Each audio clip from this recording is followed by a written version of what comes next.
Good evening and welcome to the Paranormal Lens. My name is Jett Thomas. I'm here with Jamie Widener and we're part of Jott-Nyx Paranormal. Tonight we have a great show that we've got coming up. So Jamie, how's your week been? It is Christmas season, sir. I don't remember. It's been a blur. I understand. We all have to do the day things, that pay for the other things, and then, the getting ready stuff. And we had a pre-Christmas Christmas this weekend of family, so it was. And then there's another Christmas, of course, the real one coming this weekend, and oh my gosh, it's just a blur. I don't know. I wish I could tell you. I just can't remember it all. How about you? Well, we were at Boobies on Saturday night, so we had we did that too. Yeah. Oh yeah, by the way. Yeah. The sleep deprivation comes in now too. Exactly. Yeah. So no, it's a full week of work. You know what I mean? I'm working all week this week. Yeah. So all those words, right? Then into the Christmas week. So anyway, we have a great show tonight, Jamie. I know you're excited about it. I'm excited. We have Ron Yacovetti and Lourdes Gonzalez tonight with the Staticom Project. I met Ron and Lourdes in September at Red Mill, which unfortunately you were on the injured list at that point. Yep. Didn't make it, but we had a great time. It was a pleasure to work with them. I got to work with them the whole evening. Once our first session started, I was intrigued with the whole process, and as we worked throughout the evening, I was so impressed. I knew we had to get them on here. I can't wait to get them on. So without further ado, let's just bring them right in, okay? Yeah, please. Hey guys. There they are. Hello, how are you? Hello and welcome. Thanks for welcoming us. There he goes. Mm-hmm. Hitting the wrong buttons, that's all. We do it all the time. I was like, oh no, we did it again. We leave in the whole sleeves. We come in the whole sleeves. We had that happen on our own podcast where everybody hosting the show got booted except the guest was there like, what? He was the only one. Yeah. And there's 6 of us, so the odds of that. Oh, wow. So thank you for having us. Yeah. We watched when you guys did an episode on ITC and you showed some of our stuff. We appreciate the reverence and the respect that was shown to the work that we do. This speaks volumes for our opinions of Chad, having worked with him. I felt very comfortable just giving him our stuff and letting him represent what we do on a show that we weren't on ourselves. So we love the people from Jott-Nyx. This is very, very nice for us to be here. Absolutely. Yep. Thank you. It's very kind. Well, we appreciate that. So what got you guys into the paranormal? Let's just start there. I mean, we got a lot to cover, but how did you get into the paranormal? Well, for me, I grew up with it. My family practices espiritismo, which is a form of mediumship in the Caribbean. And I experienced something that traumatized me. And so I was afraid of it, or I shouldn't say afraid, but I avoided it. I didn't want to hear about it. I didn't want to mess with it, but I was still intrigued by it a little bit. And then in 2016, when I met Ron and we started dating, he brought me into investigations, and then I got back into it again. So, yeah. And you, sir? Thought you'd never ask. I've always been fascinated with it. I may have had experiences when I was younger that when I was looking back, I wrote about it in one of my books. I think it's the second book. The chapter is called The Phantom Drummer. My father was a drummer. He was out. He had extra drums that would be in the basement. He had a soundproof room so the neighbors wouldn't be annoyed. He could still play. He was out with the other drums on a gig. My mom was home. My sister and I were there, and I heard the drums. It was the middle of the night, and I was like, that's not supposed to happen. But at that time, it didn't occur to me. None of this stuff was as mainstreamed as it's gotten. So I kind of chalked it up and just, hid under the covers like everybody else does for ultimate protection and moved on. But always found it fascinating. Hey, Kyle. Always found it fascinating. And when I lived in Los Angeles for 14 years, I had an opportunity. At the time, I was dating somebody prior to when we met. And the only thing we agreed on to watch on TV was Ghost Adventures. And they were at some locations that were in the Southern California area. So we went to some public investigations, got invited to join a team, and then flash forward when I moved back to the East Coast in New Jersey, where I'm from in 2014, I had already gotten to be on a team Cherie Rathman. The Rathmans, we'll talk about them tonight. We love them, and they're a huge part of the Staticom project. So I got to move back in 2014. I was on a group called Central Jersey Paranormal Research Group, which is now since defunct, to continue what I was doing. And I thought there really aren't a lot of places around here because I was so familiar with the West Coast. Boy, was I wrong. Because there is tons of stuff here, and the places here, as you guys well know from your events that you do with Jott-Nyx, is phenomenal. So that's how I got started. And I early on was intrigued with the whole ITC thing when, if you know Chad Lindbergh from Fast and the Furious, he did that one show with John L. Tenney when they went in the house one at a time. I forget what it was called. And 30-something people on the third floor of the Glen Tavern Inn in Santa Paula, California, doing a Spirit Box SB7 session. And everybody introduces himself, and it was Debbie Constantino, the late Debbie Constantino was with us at the time.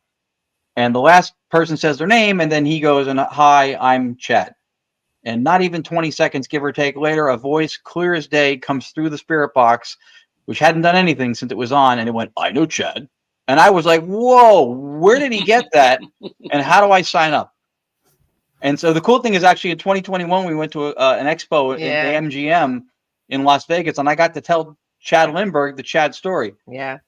Because he's a big part of why I got intrigued with ITC. So that's my story from out there to here. And then when we met, I had a friend from the gym who was going on some very small little private residential thing, and he invited me along because he didn't know a lot of people. Danger is in the room. There he is. Ghosted Magazine, very kind to us. We can talk about that too, that they have us in the next edition. So that's my story. Danger's in the room is because we did the New Egypt Historical Society with them, and he left the room, Danger close, and he comes back in, and through Staticom, the voice goes, Danger, he's in the room. Yeah. And everybody went. We all repeated it. Yeah. Great guy. Cool. As all the people who just have already shouted us out here. Yeah. Thank you for joining us. The community is fantastic. I know there's a lot of people who are citing drama these days or talking about who's hating on who or whatever. That's never going to be our platform. And quite honestly, and very much so with the people at Jott-Nyx who treated us incredibly well.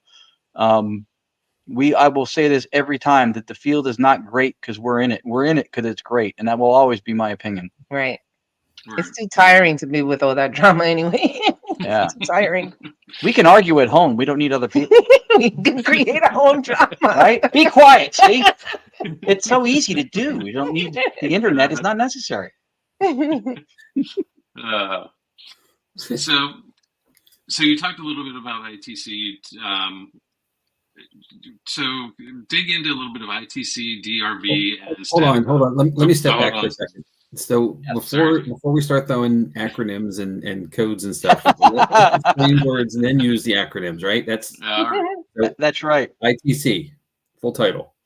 Yes. No, I'm glad you said that too, because I say that there's probably more people running around saying that they're into ITC and they don't even know don't know where it came from, don't know what it stands for, don't know who coined the term. KFC, very popular. More people know that. Buckets of chicken everywhere. ITC, not so much. Metal band, ICP. Yeah, that's right. So, but Jamie, I would hope after my episode a couple of weeks ago, I know. You know what ITC is.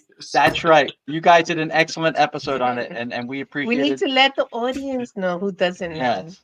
ITC, Instrumental Transcommunication. Originally coined in Europe, I believe, is TCI, Transcommunication Instrumental. Yeah. But now ITC, commonly known here in the States for those who look for the sciencey aspect of this stuff that we do, coined by a German physicist named Ernst Minkowski, who passed not so long ago, a few years back. You mentioned KFC. That's what to see that. Look at that. It's my new abilities into psychical food readings. There you go.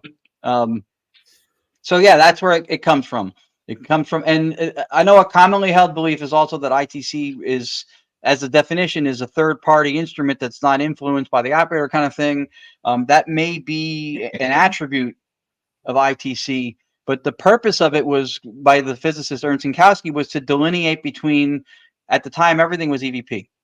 Everything was electronic voice phenomena. But when you have dialogue in real time with spirit through radio versus record and review, he thought it deserved to have a different term. That's what ITC was coined for. Instrumental transcommunication. Right. So go on, Chad. More people know KFC than I see. That's true, Tony Rathman. That's true. But we're changing that, Tony Rathman. And then DRV. Oh yeah. So all right. I mean, I can give you the history from where that came. Early EVP researchers were doing EVP recordings, and they started using forms of white noise as audio support to make the voices more audible or detectable. One of which was radios, and there's actually a great book that just came out now about Friedrich Jurgensen, who is the father of direct radio voice, DRV, which predates any Frank's box from Frank Sumption, any Spirit box, any Ghost box, any sweeping radio. It is what came in the evolution of ITC from EVP research. And so Mr. Jurgensen was the father of it, and then Konstantin Radove, who's one of the pioneers of EVP, who was a student of Carl Jung, he got known for it a lot, even for EVP. They used to call EVPs Radove voices. But he, in fact, learned from Jurgensen. And so they started direct radio voice, which was using a barren, empty AM, medium, short, long wave frequency, no radio emissions. Which is what we started doing. Right. And that was the genesis of direct radio voice.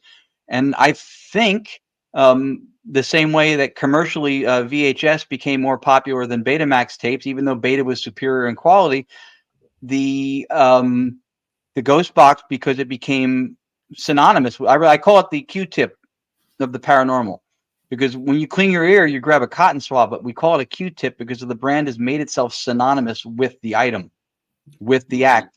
So that's what ITC did here because of commercialism and TV. ITC became synonymous with the Spirit box or the Ghost box. So that's pretty much what people know. The method does absolutely work. We have Ghost boxes. We've people who build them. They're fantastic. It works. We weren't building boxes. And when we saw this method from Europe, when I read books from Dr. Annabella Cardoso, who mentored me, and I think she's the last surviving person from the original guard of people who really pioneered audio phenomenon from Europe. Sinkowski's gone. Marcello Bacci, who made direct radio voice most famous in Italy for 20-something years. Bacci's gone. Robin Foy is gone. Robin Foy from recently. The Skull Experiment, who sat with them, was gone. David Fontana, is a parapsychologist, and an author, he's gone. The Harsh Fishbacks in Luxembourg, gone. Mark Macy's really not present anymore. He's from Colorado. So she mentored me into it. I read her books. I got the chance to talk to her. We still talk to this day. And I couldn't believe when I saw Bacci's work that nobody was doing it. I couldn't believe it. I looked at her. I went, "Do you see this?" And then he was helping parents grieve. Yeah. He would do sittings, and parents would come who lost children, and he was getting their voices through the radio. The parents would recognize their voices. The parents would ask them questions that only they would know.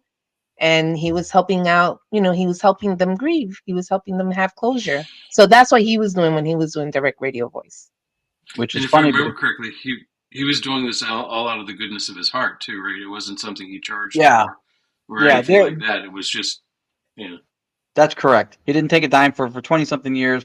There are, when we did our docuseries on Paraflix called Knowingly Talking to the Unknown with Tony and Sri Rathman, based on direct radio voice and its evolution to Staticom, Dr. Cardoso did give me a heads up that there were some more recent critics, as she said, of the most recent before passing work of Bacci, who were claiming, I guess, that he was using old recordings or whatever.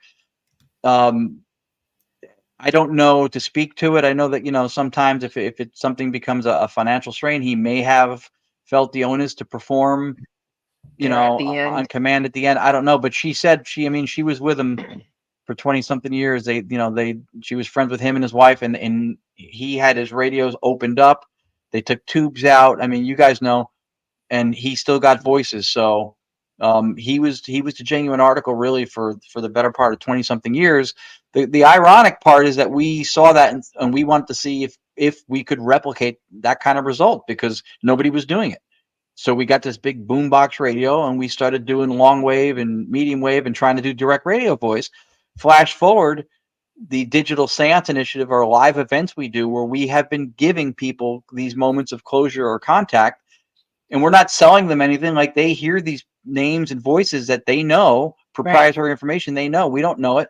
And we have a page on our website of testimonials that are from these events. So we're doing what he did, which we weren't even expecting. We wasn't even. We were doing it for the voices and the research and the excitement of it. And then the same thing started happening with us in events that people's loved ones would come through. And we've had people come up to us and say, "Thank you. This was life-changing."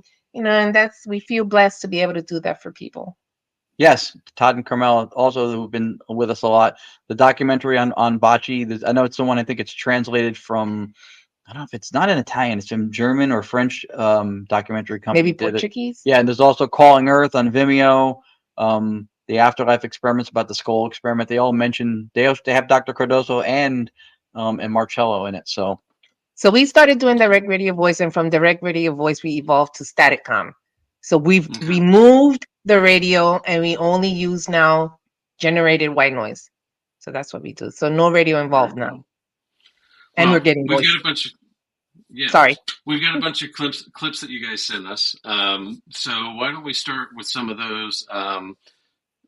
This one, the first one I have on the list is a Talking to Austin Spirit. Ron, do you want to prelude, introduce it all? Yeah, and this is the first time we're sharing it anywhere because Austin, who's named in it, had shared it on Facebook. This was pre-action. We did an episode of Deathwalker with Nick Groff that's supposed to come out soon, I guess, for season 4.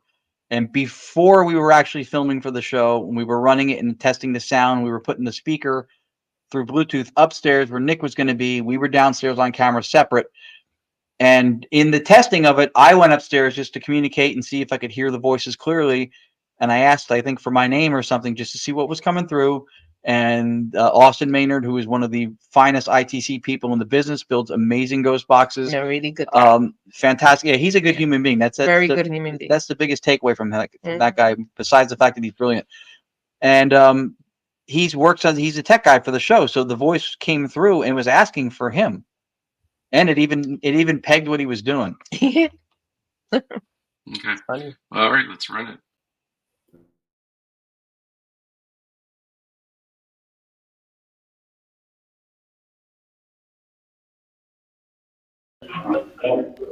Who am I? What's my name? Austin's downstairs.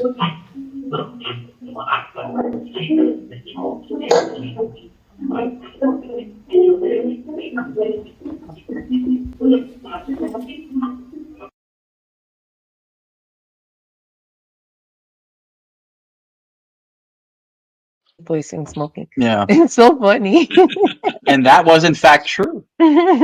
He was vape pot smoking. And so that was direct radio voice. We were still using the radio on a Baron AM channel, I think in shortwave or medium wave for the source of the white noise at that time. Okay.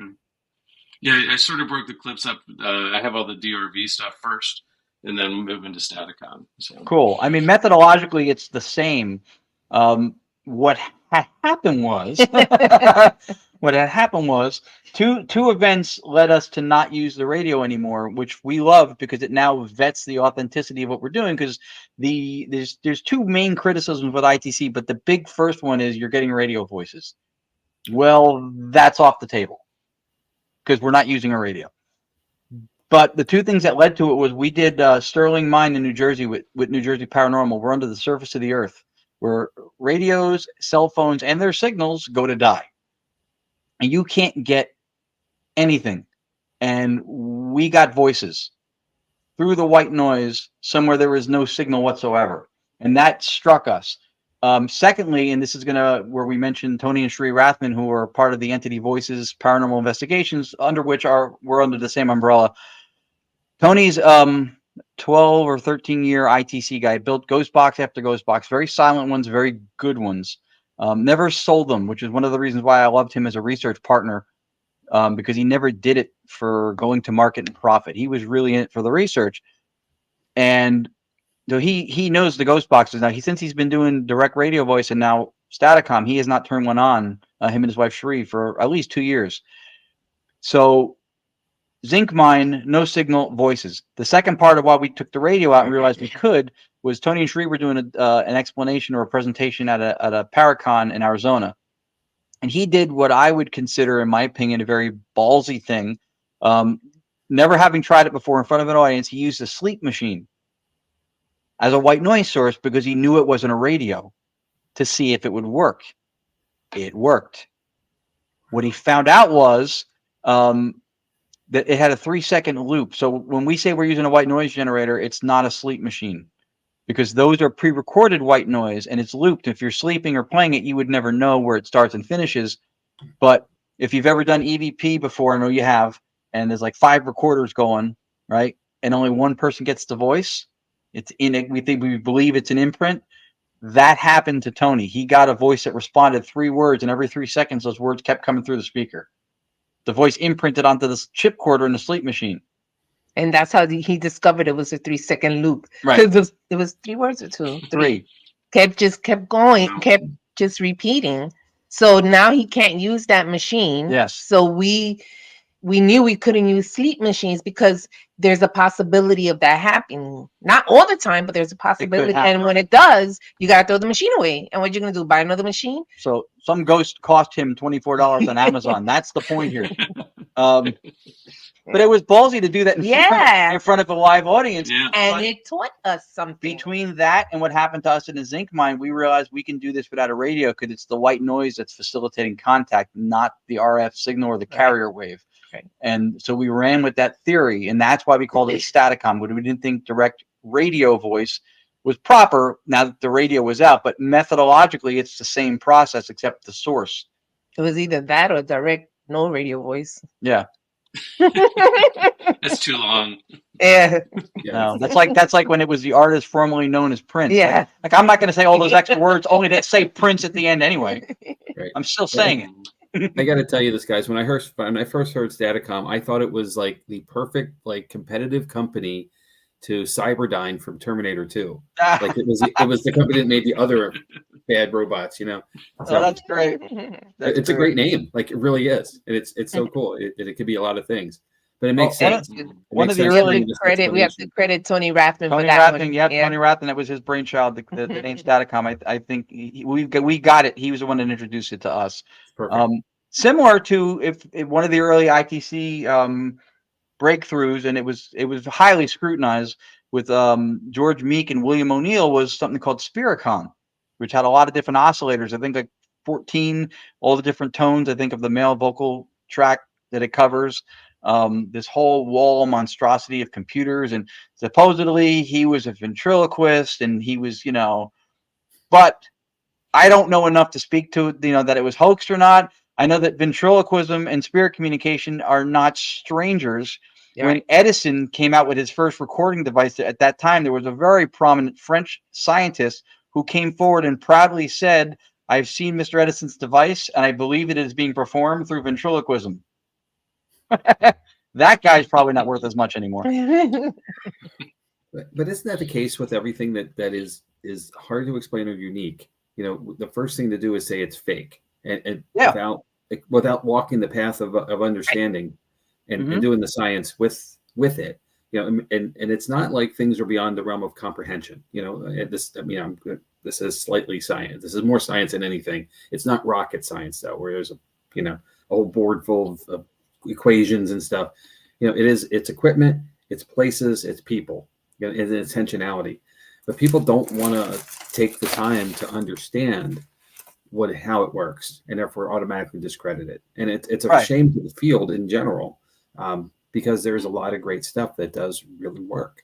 That's because of the accepted definition. The accepted definition of science in today's world, the world instantiation of science, is materialist reductionist science, which means that everything can be reduced to mass, spin, charge, position. And that is not the case with a lot of the stuff that we do. And I think that's one of the problems with the paranormal field, is that we say this is paranormal, supernatural, this beyond measurable science. And then in an effort to prove it to people who do or don't believe it, who do or don't participate, we try to cram it into some materialist physics worldview that they accept within their rule book.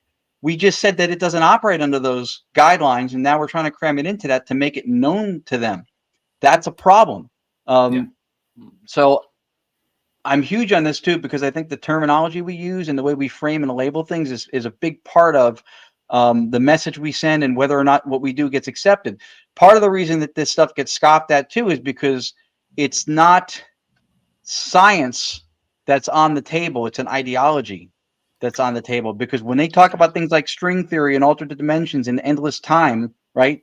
That stuff, there's nothing to substantiate that that's measurable whatsoever, but it doesn't get the pushback that the paranormal gets because it's not threatening an ideology. And that's the difference. But it's actually, in fact, if you look at it, less substantiable than it is with paranormality. Right, string theory is a huge thing. The oscillating strings that are, tying between realms, whatever. But nobody knows what are those strings. I thought you were going to talk about the irreducible computation, because that would have been a perfect part. Yes, well, no, that's with the white noise. We'll get to that. Okay. So that's yes, it applies. But go ahead. It kind of applies to this too. But go ahead. Well, this goes back to what you said earlier about when they're getting into the paranormal. You want to go put the covers over your head. That's what people want to do. They don't want to accept that there is an alternative thing out there that you just and we say it all the time. Just because you can't see it doesn't mean it's not there. So we're trying to explain the things that aren't visible, and that's where people just go off the rails with it. And no. It's just let's just figure it out. If you give us 5 minutes to explain it. A lot of stuff is not visible. The other problem is that they say scientific method is to lean into what's most probable and to rule out everything else. Mm-hmm. The problem with that is that presupposes that we can know everything else. I don't think that we can. And that's the thing that our platform has become more and more of a philosophical position. Because again, I think if you try to have this debate with people who don't buy into it, and you stick to the materialist physics, everything's measurable and reductionist point of view, then that's like saying, no, home field, you have it. Coin toss, you take it. You know what? We'll give you a 10-point lead. It's like they have to have this in a neutral arena and deal with the facts and what we know or don't know out of the, right out of the gate. Right. It is. People are afraid what they don't know. But again, a lot of the times, the fear or the rejection of it is rooted in a bias, because your paradigm or your belief system is supposed to be an aggregate of information and empirical experience and education, and it's not. It's in fact, for most people, especially from that school, it's a filter through which they exclude things that don't fit into it. That's not the way science works. Science is a method of inquiry. It's not an ideology, and it's not one person. And I guess I'll make the same joke every time, but people will go, one day science will accept. One day science will explain. But first of all, one day science will explain. That's called promissory materialism, and that's not probable. But to keep referring to science as one person is absurd. And I always say, you wouldn't go to school. Nobody went to school and thought that sex ed was one dude getting all the action. I mean, a good example of it is Dr. Rupert Sheldrake in the UK, a biologist. He, in his studies, he was researching, and he discovered that the speed of light dropped 20 kilometers per second between the years of 1923 and 1945. So he decided to go to the head scientist in the meteorologist department over there, and he spoke to him, and he said, look what I discovered. And the scientist said, oh, you discovered the most embarrassing moment in science. And he goes, well, Dr. Sheldrake was like, why? There's so many doors can open from this, and we can learn so many things. And the doctor said, well, the speed of light didn't change. And he goes, what do you mean it didn't change? And the doctor was like, because it's a constant. He learned that it was a constant, and he was stuck that it was a constant. And even though he had numbers that showed that there was a change, they decided, and this was done globally, to fudge the numbers to come up with the number that they decided the speed of light, the rate of the speed of light was. So that's what they did. So they choose, even if it's right in their face, if it doesn't match with what they're trying to do, they'll push it aside and they'll ignore it. Yeah, which is scientific. That's scientism. That's not science. Because there are people in the field who say that they're skeptics, and they're not skeptics. They're cynics, Or in fact, if somebody says, and I'm big on terminology because we use these all the time, there are people who call themselves skeptics and they go, all this paranormal stuff is bullshit. It's not real. All right. Well, then you're not a skeptic, because a skeptic looks for absolution in the truth. That's a belief system. So really what you are is a believer, except sociologically and societally, the word believer gets attributed to the person who believes everything is a ghost, and they take the more educated, well-to-do, well-spoken term of skeptic. But that's not what a skeptic is. That's a belief system, and it's closed-minded, and it's driven by bias. So it's not the same thing. That's scientism, is to say that this doesn't fit into the paradigm, therefore we don't acknowledge it. But again, philosophically, to reject something is to call it into existence. To choose good choices is to acknowledge bad. So this stuff is very much a thing, and it doesn't go away just because you ignore it. Well said. Yeah. So let's check out another clip. Yes, sir. Okay. How about a transition? The next one I've got up is Rockaway. Oh, cool. Yep. Okay. This one is just, Should we we were run it? doing it was a library lecture with Richard Michelle from New Jersey Paranormal Project, the Ghost History Medium, Kim Geyer, and ourselves. And we were doing Staticom, and Richard he did the little thing, and he asked the spirits what he was doing. Okay.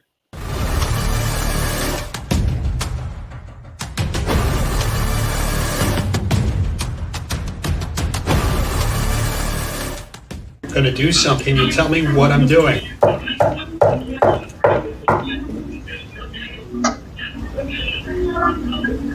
Knocking. I heard knocking. Knocking. It was Again. Who heard that?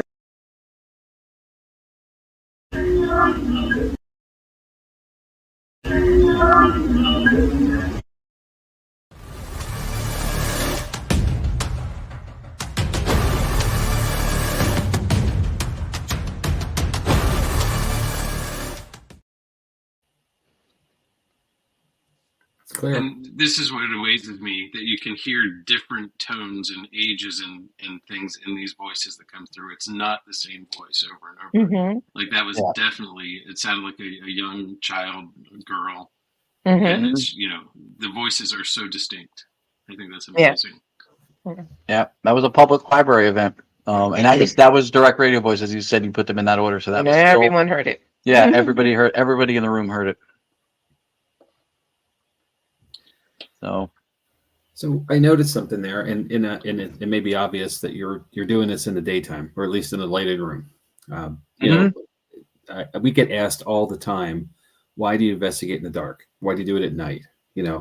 And for us, it's a lot about equipment. It's about calmness of the space. We have a home gig at Booby's Brewery in Mountjoy, PA. So we're there later in the evening to begin with. There's an event usually before us that's in some of the space we share. So we're trying to let that pass through and leave and calm down. There's street traffic. It's a public building in a town. So there's ambient noise, there's ambient light. Those kind of things. But your work doesn't really rely on that at all. And I think that's one of the things I noticed. First looking through what I found so far is that this is everywhere, anywhere, anytime, and that to me is fascinating. Number one, because you get to sleep a decent night's sleep, right? I'm looking back to the weekend, and I was, we entered the intro. I was like, I was talking to Chad before. I was like, I'm just beat, I wonder why, but doing an investigation all night, and then having the thing the next day, like we all have day jobs and stuff that we do, so and family and everything else. But it is nice to be able to stop and drop into a place at any point and do the work, and likely have a productive session. That's amazing to me, and it's. I think one of the things that I don't know if you actually say it anywhere, but I know it's in some of the background is the spirits are always talking. We just don't know where to listen. Right. Yeah, maybe I'm paraphrasing that a little bit, but no, you're spot on, man. Chad's good. We always say we will not deem a location haunted purely on the strength of anomalous voices, because we can get them anywhere. They're all around us all the time. We just can't hear them. And I don't think that's a large stretch. I mean, right now there's radio going past your head. You don't hear it. It's not at a level that you're able to detect it. It doesn't interact with your sensory input. But if you have a device that modulates it and makes a sound something that's detectable, ta-da, radio. And even if you look at even the physics standpoint of it, you have solid walls, windows, roof, floor. So something is vibrating at a different level than something else for that radio signal to be able to come through your solid material house and get to the radio. So when you start looking at these things, it doesn't sound so far-fetched. And when we do our system, it's a closed circuit system. It's a white noise generator running through an interface through the software and then comes out the speaker. So there's no ambient point of entry for contamination or for a vocal in the room or anybody to enter into the equation. And people go, well, how do the voices get in there? That's the point, I think, is because we're producing something that we're saying is paranormal. So why should the explanation be something that material science can just go, oh, there it is? Right. They're trying to fit a square, into a circle. Yeah. Circle into a square. Excuse me. That sort of takes me back to your show from maybe 2 weeks ago. And I can't remember if it was Tony and Cherie or the other couple, where they were doing an investigation and they were I think using StreamYard. They were using some sort of thing, and they were getting voices through the StreamYard feed or whatever live they were using. That was Tony and Cherie. Yep. That was Tony and Cherie. Yep. They have an incredible body of work, and Staticom would not be as good as it is or where it is had we not partnered with them. They're incredible people. And when I tell you that I mean, we've been doing direct radio voice for close to 6 years. They've been involved for maybe almost 2 years or whatever. And the impact and the amount of time they've been involved is tremendous. In the first few months, even. Okay, Amanda, you just became my hero. You can't put everything in a box. We get asked that a lot. When are you going to sell it? When is this going to be available? People would say, how do I get that box? Where do I find that device? It's a method. It's not a box or a device. Again, Q-tip, right? ITC is synonymous with a box, so people think if it's spirit communication and it has radio or whatever, it's got to be something you can tote around. It is portable. We brought it to New Orleans. We brought it to the House in Between in Mississippi. We're bringing it to the UK in 2024 for Festival of the Unexplained. People think it's easy because they see the laptop and the components, but really there's a lot of work involved in getting every little component just the way it's supposed to be. Yeah. And it changes all the time. It can change. Like if for some reason the voices aren't working, you gotta twig it here and there. So it's not as easy as people may think it is.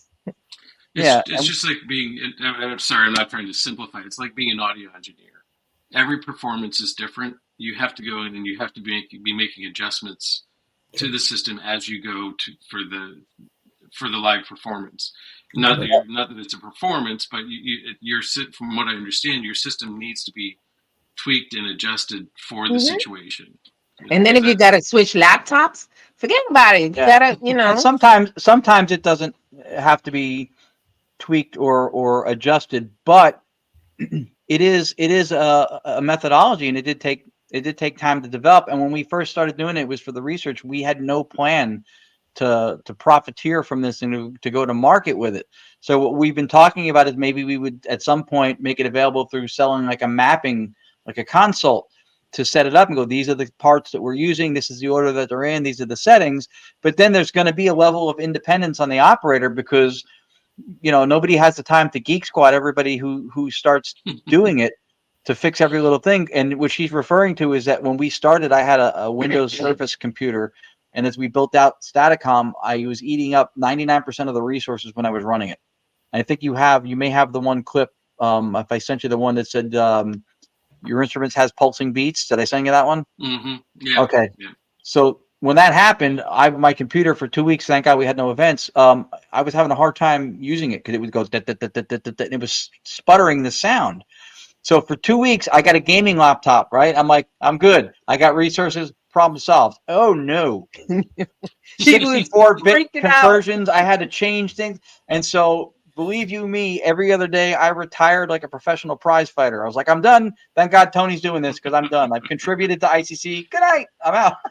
The point is, you got to put in the work. Yeah. It's not as easy as people think. When we first started without the laptop and the software, when we were doing the radio, that was a lot of work. We sat there and listened to white noise, hours and hours and hours of white noise until we started getting voices.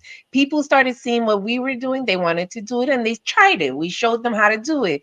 They didn't follow up because they saw how much work it was and then they gave up.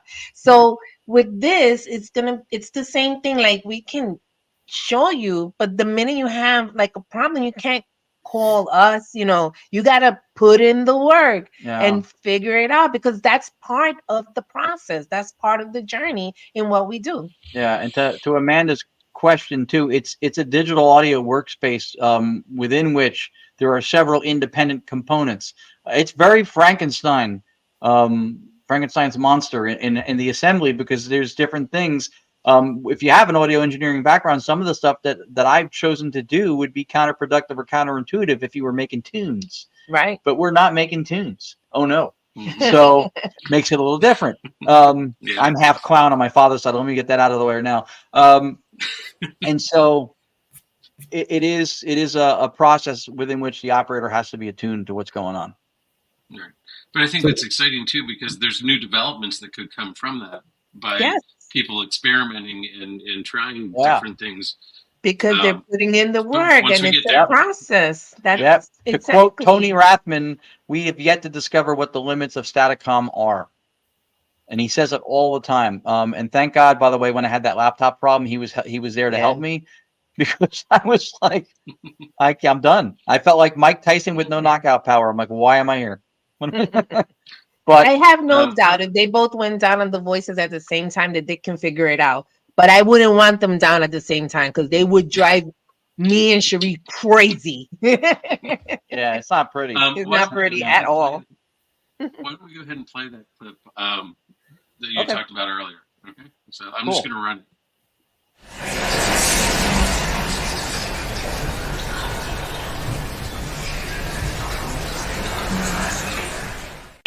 Maybe they're trying to connect, and since it's doing another.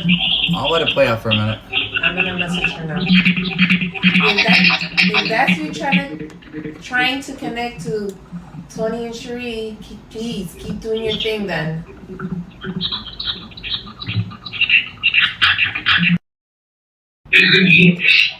What happened here? What happened to us?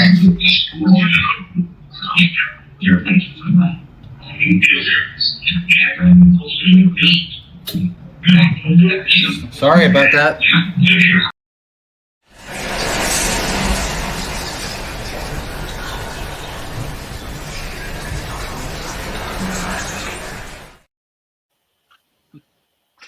Now that just to make sure everyone knows, that one is actually Staticom versus DRB, correct?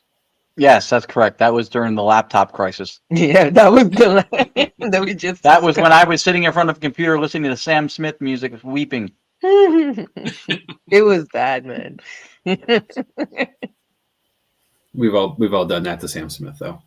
Come on. When and you have obviously a lot of experience, and what I find here, that exact instance of a call and response question answer, is that normal in your experience, or are you picking up at times just the randomness that like I would think something that would be residual would present. You're getting intelligent.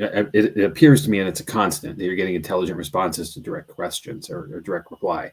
And that is the fascination for me, because that is that's unique. Than things that the common folk in the field are used to, because we're going backwards. With a digital recorder somewhere after the event, or a camera, somewhere after the event, going back to it, and then you're not live anymore. You're not in the moment.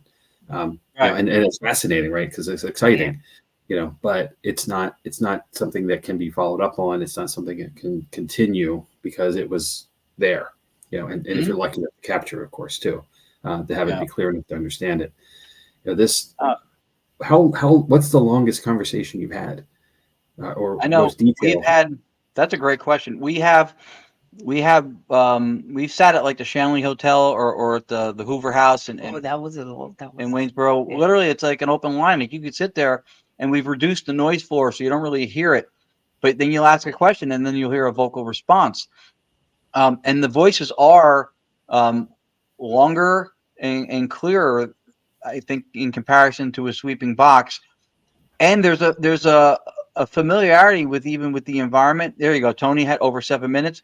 Tony Rathman called me up one time. He goes, "All right, this is when he was new with direct radio voice." He goes, "This is the first time I've ever had this happen to me." I went, "What happened?" He goes, "They asked me questions," which is conversational, and that is what a dialogue is, right? Even though you're interviewing us today, we may ask you a question too, because it's a dialogue. And some of the information we get is she would ask, "What color is a couch? What color are my glasses? What am I holding up?" And get relevant responses. But I think that a lot of the voices that we get are them trying to tell us their story. But we do get a nice amount of dialogue that we go back and forth, like moments. And then the interesting thing, though, when you were talking about like residual in the Shanley, when the Shanley that time we were there, and I don't know how long we were there, and it seemed like what was going on was residual. It seemed like a man and a woman arguing, and it would kind of like repeat itself and over again, but they weren't really like answering us until someone said, Kelly says, "You want me to go upstairs?" And then someone intelligent said, "Get the upstairs." So yeah, I don't know if we get both or do they ignore us? And I'm not even sure that was residual necessarily. That's what I'm saying. Who knows? Either, but it's fascinating. And again, if you want to go back to the material science point of view, where they think everything can be reduced to mass, spin, position, and charge, and everything's measurable, visually, right? The way that we would see things is through vibration of like the color, hits the rods and cones, processes neurologically. But when we ask them without the physical body and without eyes, what color is this or what is that? And they answer, that is outside of material physics as we know it. Right. We're not sure how they're retaining that information. It could be through consciousness. I think, again, this is a theory. I think they're grokking that information through our sensory input. If we're part of a unitary consciousness, like a big body of water, with each one of us is in an individual dissociative state or an alter, right? We're like the whirlpool in the greater body of water. And if we're connected to that, I think when we put that into consciousness, they're able to give us that answer visually. But we've had them tell us that they hear our words and our thoughts. Yeah. So it's part of what we still don't understand. You go, they don't understand that you're here, plus the times they're speaking to each other. Yes. Look at that, Tony Rothman. Yep, quoting that's Konstantin Radovich said that it's tantamount to wiretapping the dead. That is true. Sometimes they're not even talking to us, but white noise being generated in the moment on a closed circuit system running through should not have any voices. There's no data. That's what I was going to say. At all in the white noise. There's none. So there shouldn't be anything vocal whatsoever. We'll speak to the secondary criticism that comes after you tell them there's no radio in it anymore, because that's a whole other. They're grabbing something, anything to keep their disbelief afloat. Let me play another clip. I'm going to start the next one. I'm going to do the DRV session with your mom and grandmother. Okay, actually, that's perfect. So this one was the impetus for what we do. There's two things that we're doing with Staticom that were unique to ITC. And again, to go to Jamie's point, dialogue in the moment is what ITC is supposed to be, right? So we looked at the process of cleaning up the sound. What do people do with audio capture? They take it home, put it in software, they denoise it, they slow it down, amplify it, present it. But if we're supposed to have dialogue with spirit in real time, why would we wait till we went home to make it more audible? So we do, with the method, live filtration. We're doing it in the moment. We were introduced to the concept of live filtration from a gentleman from paranormal.com named Keith Clark. And then we kind of expounded and expanded on the model or the modality that he introduced us to. But that's ITC, dialogue real time. So we took the cleanup, moved it to the moment of contact. This clip introduces the thing that we've done that was the first time, in my knowledge, that anybody in ITC has done, which is we took the flow of live white noise in real time and slowed that down. And we did it because of this clip, where I believe it was my mother and grandmother, and I didn't hear any of it in the moment, except on, which was my name, but I thought they said the word on. And early pioneers of research in IDC, like Konstantin Radovi, said that the voices not only come in faster than we can detect, they come in faster than the human vocal tract is capable of speaking. So this clip is 50% slowed down, 50%. And it sounds as normal as I'm enunciating now. I sound intoxicated. I assure you, hours later that happened. Not at the time, but no. He doesn't drink. I always, yeah. He always says that he doesn't even drink. So keep that in mind. Here we go. Let me run this. Yep.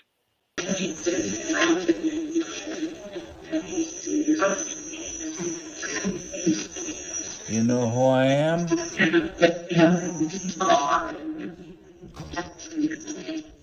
It's turned on.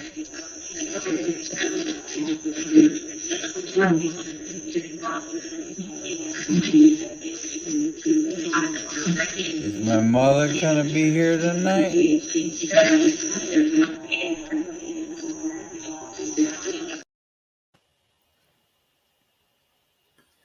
She'd be right back. She was having allergy issues with her eye, so she had to go get drops in. So, You sound very Hi, relaxed. Jamie. Yeah. Oh, yeah. So that voice came in. That's 50% slowed down.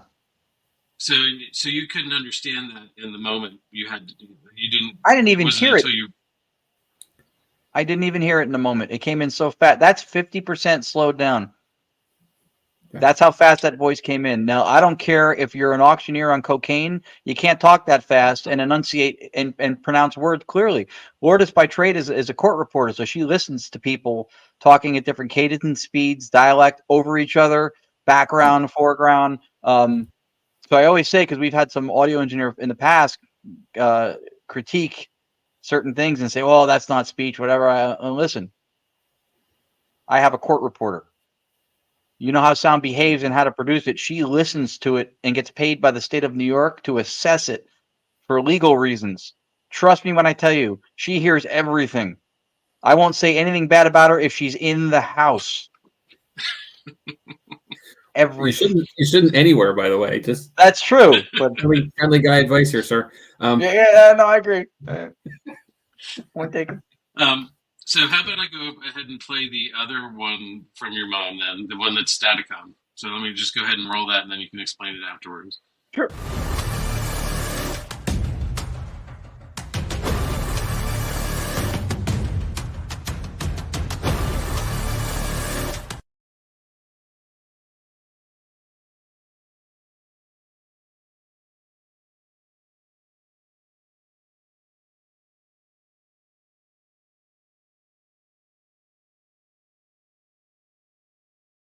If my mom and grandmother can hear, can you say Florence and Lucy?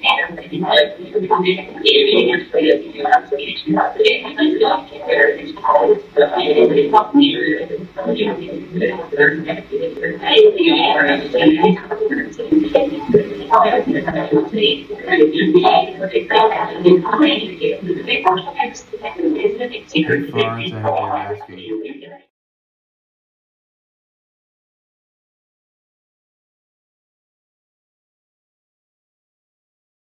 I hope you're asking.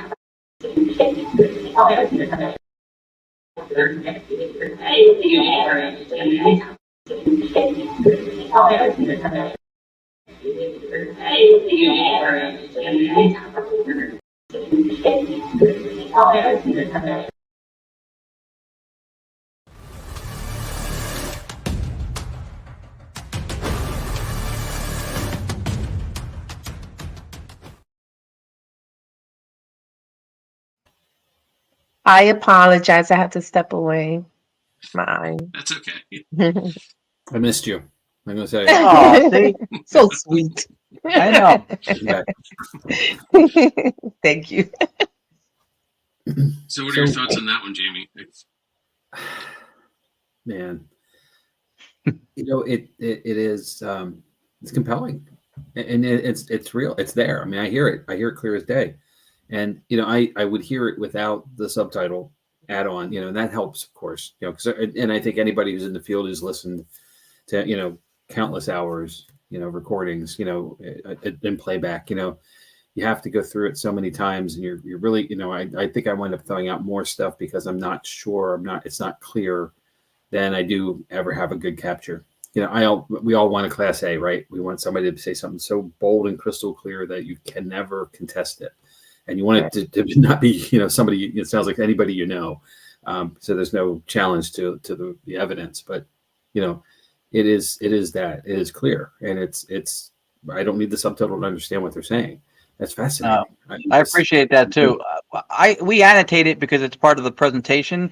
And in the last book that I just had come out called Paranormalization: Memoirs of an Academic Layperson, I addressed the power of suggestion thing, because people will say, well, you're trying to make me hear it.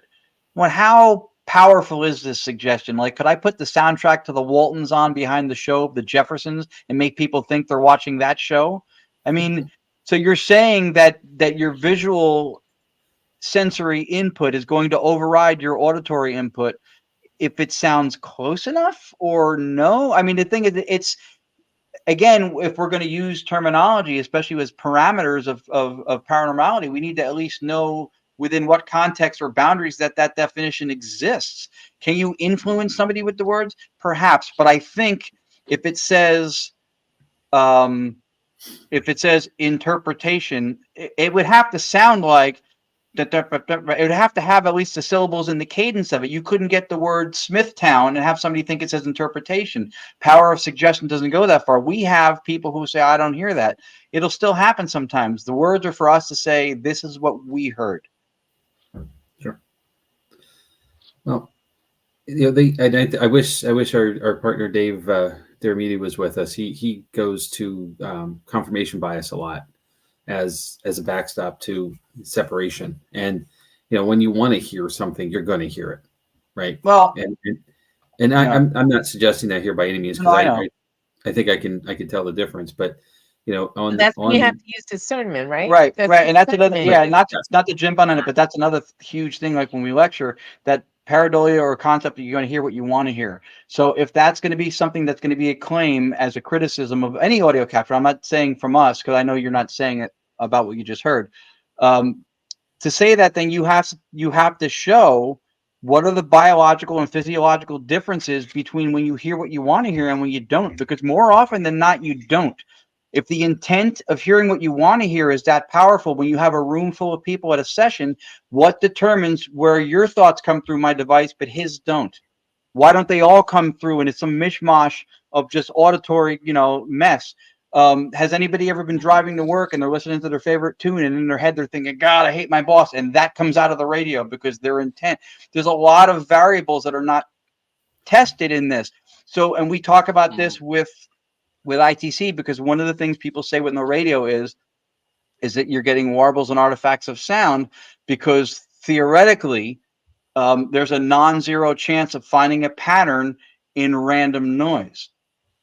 However, it's not random. I love this. Dr. Bernardo Kastrup, random is an empty drawer. It's what we use for something when we don't understand it, when we can't explain it. What it is it's computationally irreducible. At the moment, white noise has an equal amplitude, but what they call randomness, there are factors involved that are not practical or probable or possible to measure. So we use the term random for something that we can't compute at the moment, or it's not practical to do. But those things are deterministic. So those are not, I don't think, warbles and artifacts of sound. I think with intent that those are sounds that are forged into words and language that we know the same way we do it when we speak. Well, when we were sitting in Red Mill and we had what we have, like 20 people at a time in the mill, and you had 3 or 4 people who hear the same thing, right? You can't write it off as pareidolia or anything at that point, because people are hearing the same thing. Right, but it gets categories like that on what the random is, but white noise, because that's what white noise is. The signal to noise ratio is what's being deferred. What we think the voices come through what's called stochastic resonance, which something enters into the white noise and it matches one of the frequencies. Those two get bolder. The rest of the white noise stays at the same amplitude. So that's stochastic resonance. So with white noise, when you have a sufficiently stronger signal, you can almost ignore the noise, and then that's when it'll get attributed to being random. But it's not fundamentally random. Electromagnetic interference of sources that you're not measuring at the time or can't. The ions of the sun, like there's different things that are, from electromagnetic perspective, that are part of that being deterministic, but it's not practical or probable or possible to measure it or calculate it at the time. So it's computationally irreducible, but it's not random. It's just you're not able to calculate what it is that's influencing it, and that's a difference.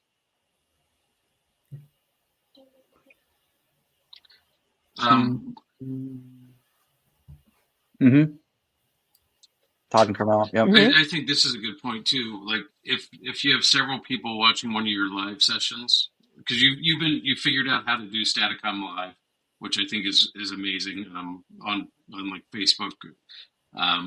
I think when several people are hearing the same thing there, and they're not in the room, they're not getting the subtitles, you're not there, right? And they're hearing the same thing. And so I think that's pretty cool. Yeah.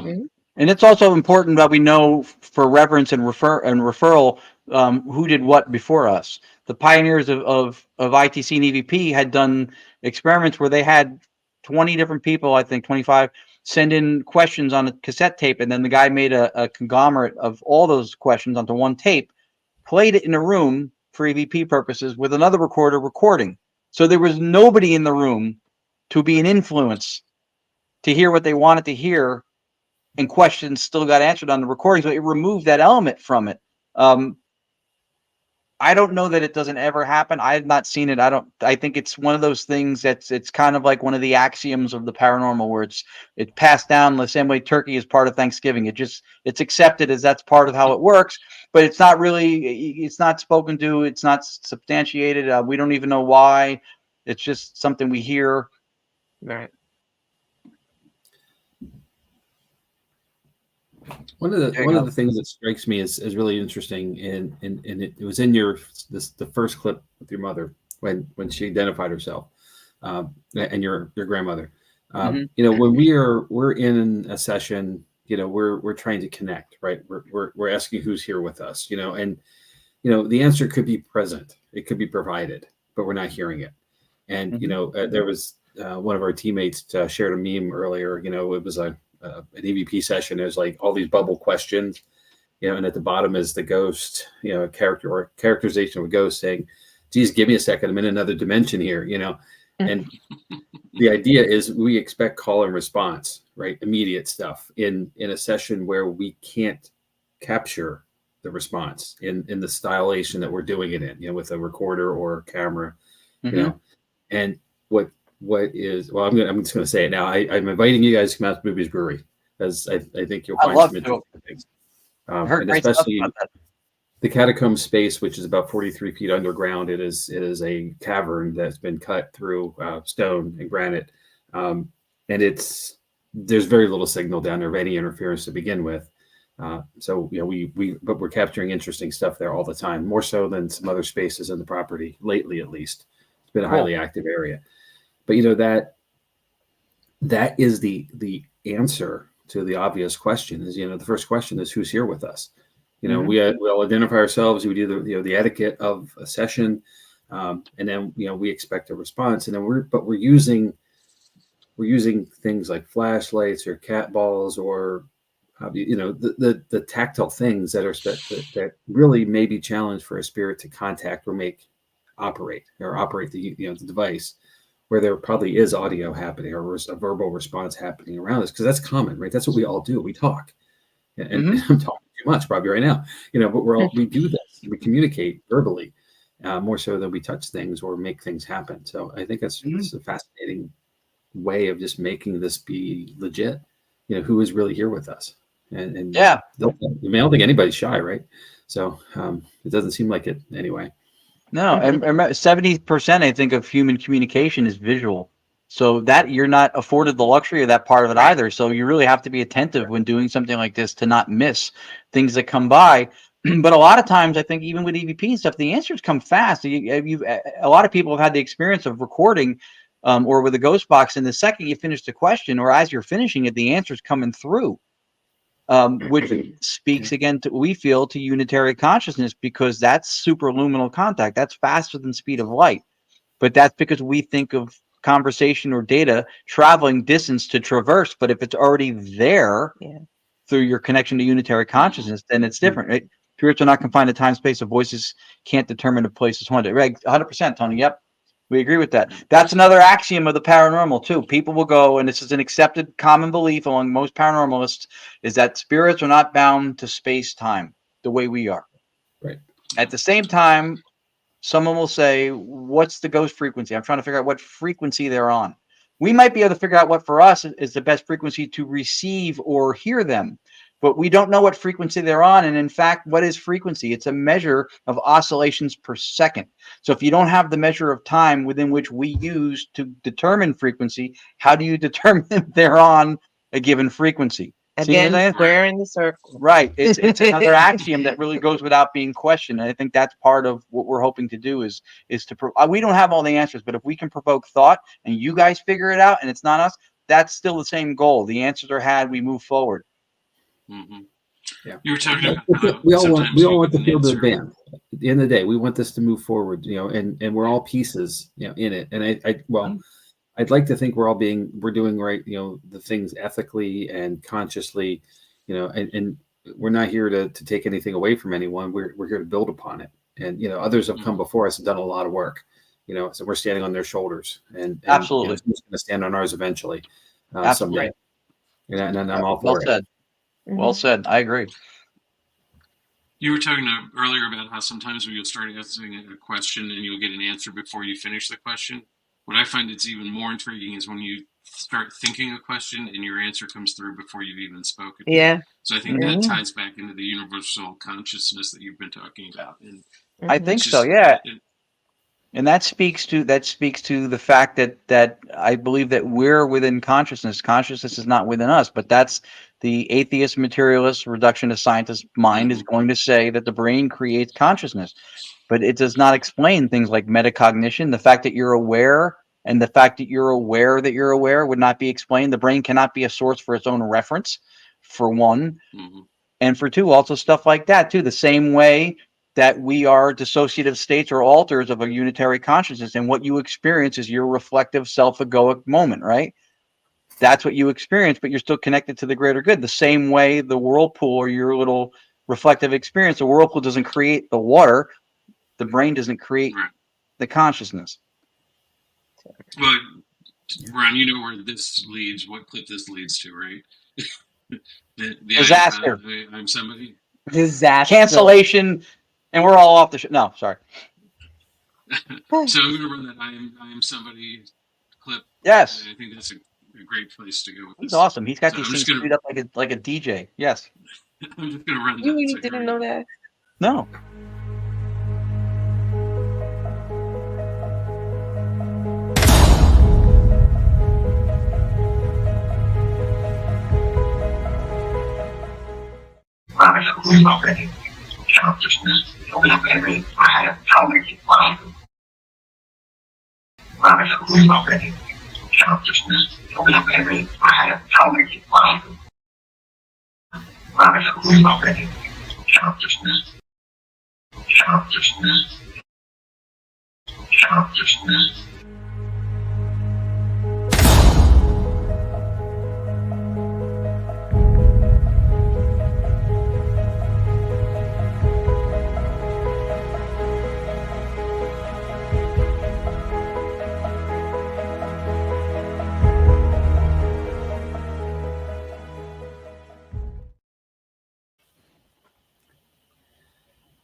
I'm still stuck on Chad being the DJ here. Like, DJ Amanda's funny. You guys have great chemistry as co-hosts. You really do. And it shows don't work if you don't have that. You guys I've watched other episodes. You guys have great chemistry. It's awesome. Thank you. Well, thank you. We're trademarking that stuff, though. I'm telling you, dude. We're going into a side hustle on a side hustle. Wait, is that a side anymore? I don't know. I'm confused. Yeah, Amanda's point was really well. Are we even here? You know, that question is, that this expands the question. You know, what is here even? You know, obviously we're in a physical, metaphysical plane, but you know, we're all the other levels that we're not aware of, and you're touching him. You know, clearly, we're showing proof that there is more than our physical realm. Yeah, and it's interesting because we have asked, well, who are we communicating with? And we've gotten aliens, we've gotten astral, we've gotten different kind of spirits, ethereal. Yeah, but maybe we are communicating with all these things because the initial thing that we're communicating with is consciousness. Yeah, consciousness explains a lot of it, even the dream part of it, right? When you're dreaming, it's the same way with meditation, visualization, things like the God helmet. Those things are causing what's called brain entrainment, which is taking a lot of the sensory input that's part of your reflective experience out of the equation so that you're more open to other things to come into your reflective little whirlpool of existence that otherwise would not. As an example, this is something that's easy to understand for folks. You go outside during the daytime, the stars in the night sky are still there, but you don't experience them during the day because those things are obfuscated by the sun and the movement and the noise. And so, but they're still there. And so I think that like the God helmet thing and the brain entrainment, stuff like meditation, when you're in a sleep state, your consciousness is having more of a connectivity to the unitary whole because it's not being obfuscated through sensory input, which is what you're more focused on when you have those things coming in. That's the whole purpose of the Gansfeld with the red thing with the goggles, is to have your visual acuity turn inwards to look for answers because it's got something here, but it's getting nothing from it.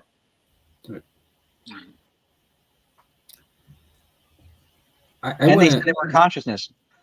And they said they were I had to tell Tony Rathman to tell his ghost to stop chiming in on my sessions. They keep crashing. So Tony, please tell him stop it. Yeah. He's still watching. A question occurred to me a moment ago, and going back to the who we're talking to point, and it comes to us. You know, it's come up with us in a session, and you know, somebody asked us, "How do we know who we're talking to?" You know, and even when in your sessions, you know, people are it's the self-identification. I'm so and so. You know, where are you at with trust to that identification? You know, there are obviously some checks and balances that can be done with somebody you know, a relative, a friend, a family member, you know, someone dear. Yeah, there's some good. There's things that are known that are like the safe words, if you will. You know, you can say, you know, where were we on this or that?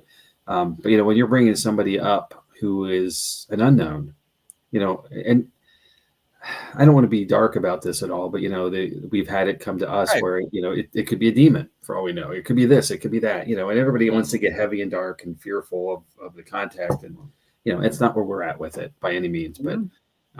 You know, we don't know. And, you know, especially in our sense of capture, where we're going backwards, you know, after the fact, you know, whatever time takes away to review the evidence, you know, you're in the moment, you know, you can pursue an angle. Have you ever had that concern or until now, maybe? Yeah. We're going to retire tonight. Dear Jamie. Don't. You ask really, really good questions, and I love that. Well, when it comes to like the personal stuff like that, because you know, spirits, if you're talking about spirit, they lie, right? And they can say that they're this person, and it's not. I mean, what you should do is just ask something that is relevant that only they would know, and then because if you're going in that route, demons aren't, or things of that nature wouldn't have that information. Well, some people believe that they might. Some people believe that they have the ability to know proprietary information that they Well, see, I guess, shouldn't. yeah. I would say that from a standpoint, I get the more of like a depth psychology approach to it. The level of trust, I think, a lot of time is inherent in what we perceive as the risk value in something. And so, what's the real risk if something's coming through and lying to us? As a paranormalist, we're getting voices. I mean, yeah, who cares, right? What's the risk if guess- they lie to me and they go, "This is President Nixon"? Fantastic. I Awesome. don't care if it's the guy named Phil who was in Dubuque and he worked at a gas station. He said Nixon, and I shouldn't even have a voice because I'm using white noise. Victory. But I guess he was talking about lying to you in a negative way, Right. right? Well, either way, but I get what though, you're honestly, saying. it doesn't have to be negative, you know. And Yeah. let me explain a little something with this. Here's maybe my point. A better explanation of my point. With our reoccurring routine at Booby's Brewery, we know who has been there. We have the family tree, we have the history, you know. So it is a pitfall to automatically default that it is one of the members of the family, or someone who has known history within the establishment. But it doesn't necessarily have to be that person. But Right. you know, and I'm going to say this, that I'm not, you know, I think people who, when I say this, they're going to know who I'm talking about, but I'm not naming names. But younger investigators or newer investigators tend to fall to the pitfall that it will be Alois Booby, the patriarch of the family. And it is, I don't know, I wouldn't say disrespectful, is probably not the right way to say it, but it is a detriment to assume, first of all, that it's anybody without confirmation, you know, without some response. But it is an injustice to anyone else who would be there that we automatically assume it's that person and start talking in that direction, in an angling our questions and, you know, what we're looking for to that person, or tailoring exclusively to that person. Right. That's the challenge, right? In every investigator anywhere else other than in Staticom, right? Or even with anything that's related to DRV. So, you know, how we get there, you know, is the process of deduction. You know, we kind of take some things away. Okay, we not this, not that. Okay, so maybe it's not him, maybe it's someone else. You know, and that's the male female question automatically. You know, we try to identify gender, we try to identify age. You know, so we're investigative journalists to some degree, right? Because we're asking all these hard questions, and hopefully and this is where the trust comes in. Are we getting legitimate answers, or are we just getting what we want to hear now because they're having fun with us, whoever they are, or whatever they are? You know, and that's a big thing to say, I guess. But and I don't want to. I'm not trying to lose sleep over it. But now I'm going to be thinking about it myself. You know, where is my trust in the process? But you know, you're providing better opportunities to have a trust in what you're receiving than I think anybody else I've seen has. I appreciate it, and the question again is phenomenal. It's so interesting again, and not to parse words, but the trust in the process is different than the trust in who's participating in the process, which I think is where the questionable part is. That's what I was going to say. The way you conduct the investigation is the information that you're going to get. If you're going to go there, you know, acting silly and everything, they'll probably mess with you and give you whatever information that you want. Right. But if you're going in there and being respectful and, you know, investigating, I think for the most part, you get legitimate, you know, answers. It's hard to 100% know. You know, and I understand what you're saying too, because it is somewhat of a display of inductive inference for someone to just automatically say this is who it is because that's who it should be, because where we are.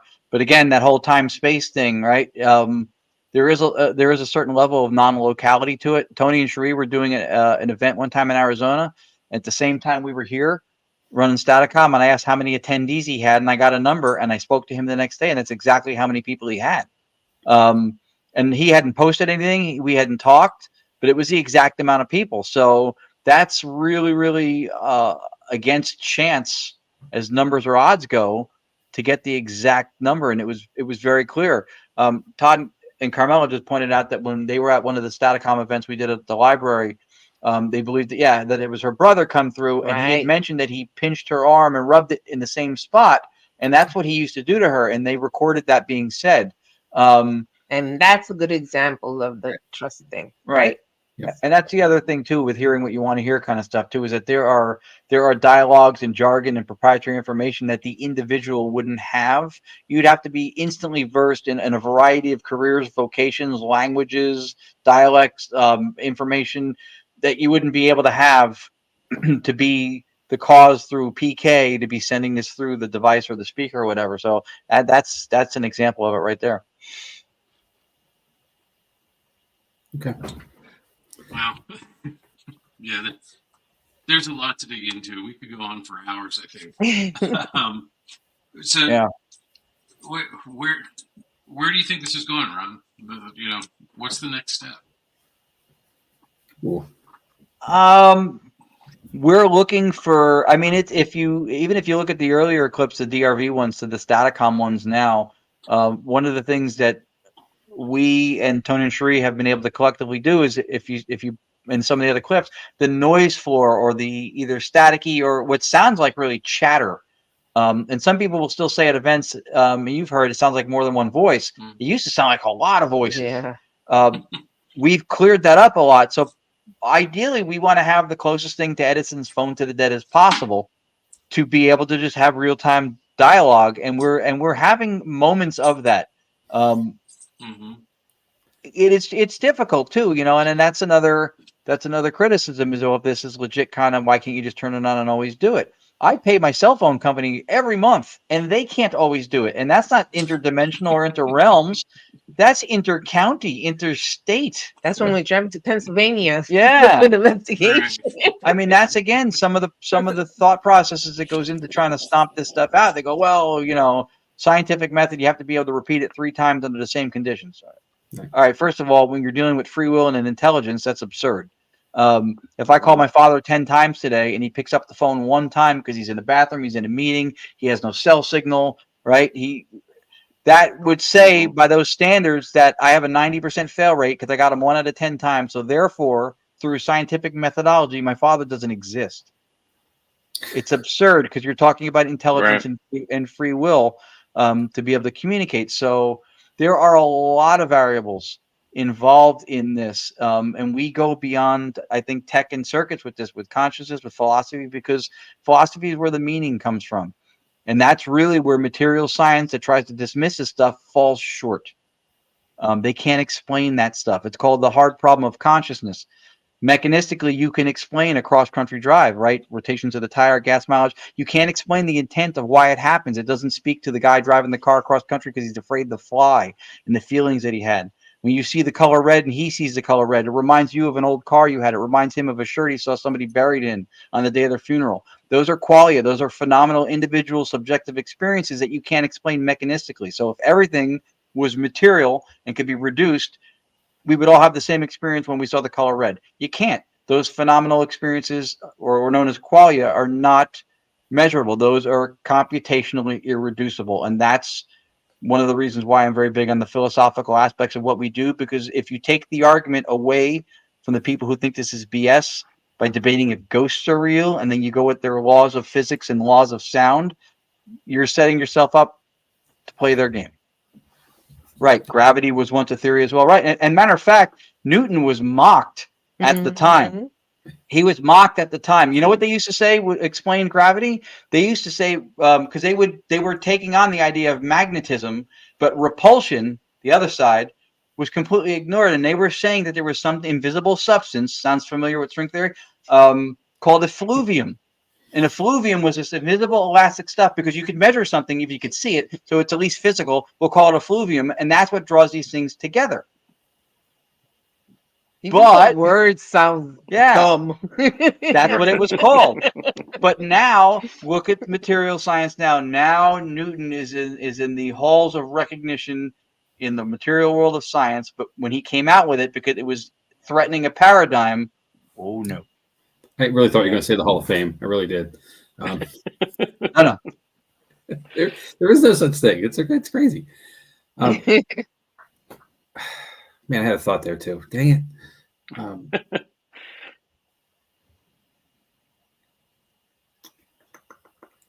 It'll come back. Well, you stew on that for a minute, Jamie.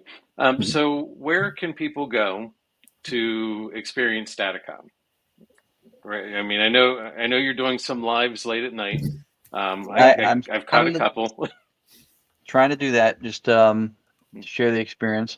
I think we're off from events. Slowing down a little bit. For the Yeah, slowing down holiday. for the holiday time. January We'll be at 1920. 19th to the 21st, Hanover Hanover Tavern Paracon in yeah. Virginia. Mhm. We'll be doing a Well, Staticom demonstration there. you guys have a New Year's Eve gig though too, don't you? We may not be having it. No, Okay. that one got canceled. It Yeah. got canceled. Yeah, Oh, there okay. was. It's not from. We know a lot of people who run locations too. Apparently, it's not the easiest night to. Yeah. Even people No, who it's definitely. investigate want to just chill out with their friends, and Mhm. There's family that, one partner investigate, the other one doesn't, and they want to spend New Year. It's a hard, holiday. So I Mhm. got Okay. Well, I'd seen that. I thought maybe you had that one. yeah. I So. didn't post it again after I found out. But next year we have we're going to be at Penhurst also. Oh. We're going to do an event with Jott-Nyx at Red Mill with Daryl Marston. New Jersey Para Unity Expo. We do an ITC exhibit at every year. We're also going to be doing Wilson Castle in Yes. June 22nd with Monique Too Soon. Yep. And Sam Baltrusis. Okay. We're going to the UK. We were invited to do Festival of the Unexplained for 5 days in September with the entire show of the original cast of Holter Files with Cindy Kaza, Dave Schrader, and Shane Pittman. Cool. Thank you, Sheree Rathman, and Merry Christmas to you guys too. We'll talk. Merry Christmas. Yeah, Leland definitely would love to come out. We're doing Fort Mifflin. Fort Mifflin, it's not on the 9th of May, I think. Right, and we've never done that before. Yeah. We would love to go to Boobies. We've heard really good things about that place. No, it's an open invitation. You don't just say when. We'll figure it out. Absolutely. And there's always the usual, like Penhurst. Well, not Para Unity, New Jersey. Did you mention those already? And did you mention Penhurst too? Yes. Okay, I'm sorry. Penhurst in May. We're doing that for All right. Go for the back. first time. So, yeah, and then we have clips up on our website, Gonyac Paranormal, Gonyac, Gonyac Paranormal. Yeah, That's a fusion of Gonzalez and Yacovetti. We looked at originally Yak Gon, but it sounds like a bug repellent, so we said no. Or how to get rid of a beast of burden. So we have some Staticom clips on the website. There's testimonials that I mentioned earlier, and then some of those lives from Facebook. I'm putting them up at the bottom of the Staticom files page, so that anybody ever wanted to watch, because some of them are like an hour, 2 hours long. These lives, we'll put the whole thing there, so it'll be on our website in its entirety if anybody wants to see it. And if you want to know more about it, we also you probably already mentioned it. What? The Paraflix. Oh, Knowingly Talking to the Unknown, which is the slug line title of my first book, Paranormally Speaking, Knowingly Talking to the Unknown, is a 3-part docuseries on Paraflix that we did with Tony and Sheree Rathman, just explaining the evolution of how we brought back direct radio voice from the dead 6 years ago, and how it evolved into Staticom and through a partnership with the Rathmans and where we've developed, I guess, to this point. And then I have 4 books that are on Amazon. Paranormally Speaking, ITC Technomancy, the Digital Seance Initiative, which is the live events that we do, which became very bocce-like in what we've been able to provide people as experiences go. And then the last one that just came out is Paranormalization Memoirs of an Academic Layperson. Cool. And Jamie, he can't help it. He was a stand-up comedian. He can't help it. That's why I like the philosophy stuff too, because satire is kind of in my blood. Yeah, oh yeah, I get that. Yeah. Well, I've got one more clip I want to play before we wrap up for tonight. Let me just play this, and we'll talk about it when we're done. Okay? Yes, sir. All right, here we go.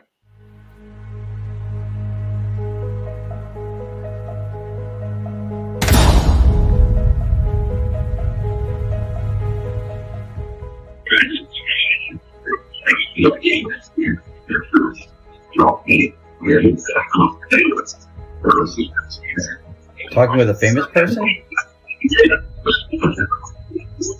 Who's talking with a famous person, you or me?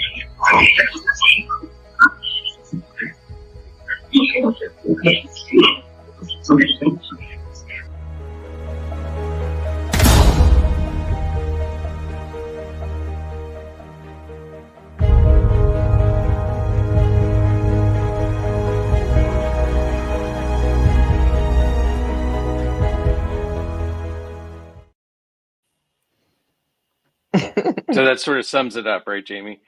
You know, They lie. We did say they lie. Yeah. I'm not going to try to pump the stand-up comedian here, but what flashed in my mind listening to that was the scene in Wayne's World when Wayne and Garth meet Alice Cooper.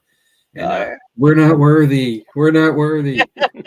So that's so funny. That is funny. Yeah, I heard talking with a famous person. I was like, wait, who's famous? You were in I am. I'm like, Yeah, that's funny. Well, I mean, if you think about it, you're giving a voice to people who haven't had a voice in a long time. So I think it's pretty cool. So we feel thanks. We feel blessed to be able to do this. Honestly, like I said, we started out just looking at what was done in European DRV and saying, can that be replicated? Why is nobody doing it? Is it not right? Like, why is? And then we started doing it. And I know why, because they don't want to put in the work. Oh, and it's also it's not on TV. Even I started with the Spirit Box because that's it's on TV. Nothing wrong with that, but to know what came first, to have reverence, like you said, standing on the shoulders of those before us. There's shoulders that go back further than Frank Sumption in the Ghost Box, and I think that's part of what people may or may not know, that the German physicist came up with the term ITC. It's not something that happened. It was in the 1970s. It wasn't. That's not something that happened, in the 1800s or.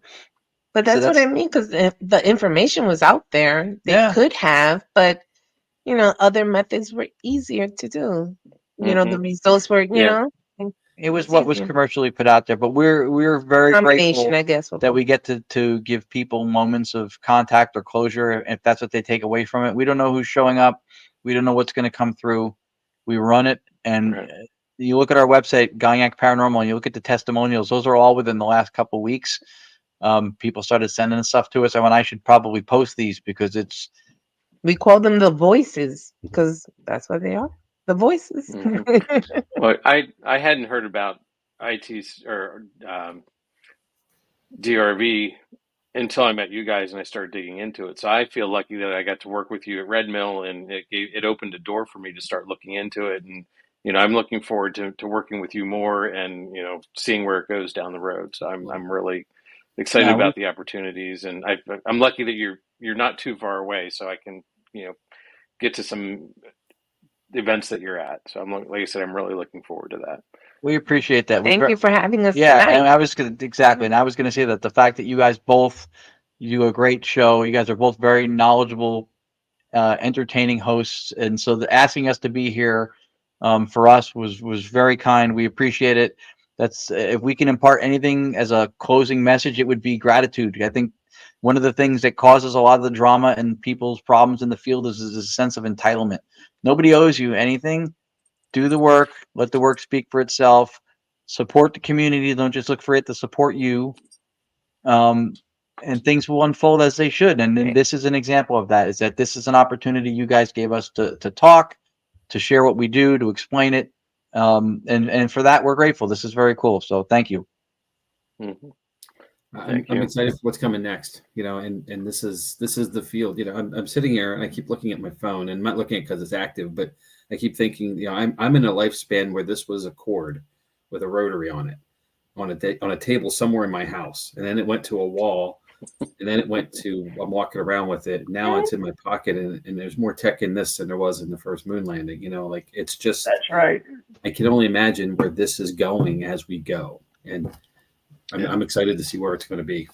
It's exciting where it is. Don't get me wrong. And I'm really grateful that you're doing the work and the hard work. So thank you for that. And that's our third host, Maggie, by the way. So I've noticed her pop up a few times. It's walk time, isn't it? It's go out time. No, she was just out, so I Okay. don't have to worry Okay. about that tonight. So, Oh, but I do think we have to wrap up because it is getting late. So if you guys can hang out for a few minutes while we wrap up the end of the show, we'll talk to you in the green absolutely. room. Is that Yes. okay? And thank All thank right. you again for having us. And everybody watching, please continue to watch and support Paranormal Lens. This is a great show with great hosts, and you guys do a good job. And so we hope that Thank we you. encourage people to keep watching and supporting the show. So thank you again. We'll Thank you. We'll hang out. Thanks so All much. right, we appreciate that. All right. Okay. All right, Jamie. Wow. Wow. There's Man, a lot wow. to unwrap in that. So, Yeah. so what's coming up for Jott-Nyx Paranormal? We are going to be at the brewery next year. We don't have a schedule released yet. They are going to come out soon. But if you want to book a private, they do Friday night privates at the brewery. There's the person to reach out to, Melissa Keller. There's her email address. Reach out to her. She'll get it set up. As for us, we're going to take a week off next week, right, Jamie? Yeah, we're going to take our vacation. We had a plan. And unfortunately, it fell through. And the plan was for us to take a break no matter what, I guess. But I think with happy holidays and all the good stuff, we're going to take that downtime as well. That I think everybody needs to have this time of year, reflect a little bit, recharge a lot, and then hit it hard next year with some fun. But we stuff. will be back. Yeah, we will be back. Well, for sure. So you can't. No, we haven't gotten canceled yet, right? So, how do you get canceled on a podcast that isn't anywhere like picked up? I don't know. And I do want to. I'm excited. This week was on the calendar for a while, and I was so looking forward to this. I know the next episode next Hero episode is going to be challenging to top this, but I'm going to try. And I'm going to tackle the second most famous vampire in the world, the Chupacabra. So most don't know, but it is a mystical creature of sorts that attacks livestock and other bipedal animals or non-bipedal animals. I'm sorry, and does not eat the animal but drains its blood. So it's quite a paranormal thing. There's a lot of subjective thought here, what it could be, what it is. We're going to try to address all of that and more. So coming up on January 2nd. So right after the new year, we'll be back and back on pace again. So just taking a week off. Yep. So we don't have a January 9th episode yet, do you, Chad? We do not. I have to get that on the schedule. I've got some thoughts. I'm working on it. That's what next week's for, right? The whole recharge thing. Yeah, exactly. So, cool. Yeah, I got some people I want to reach out to. So we'll see. You got a guy. Okay. Just throwing this up there, all our contact information, feel free to follow us on those places.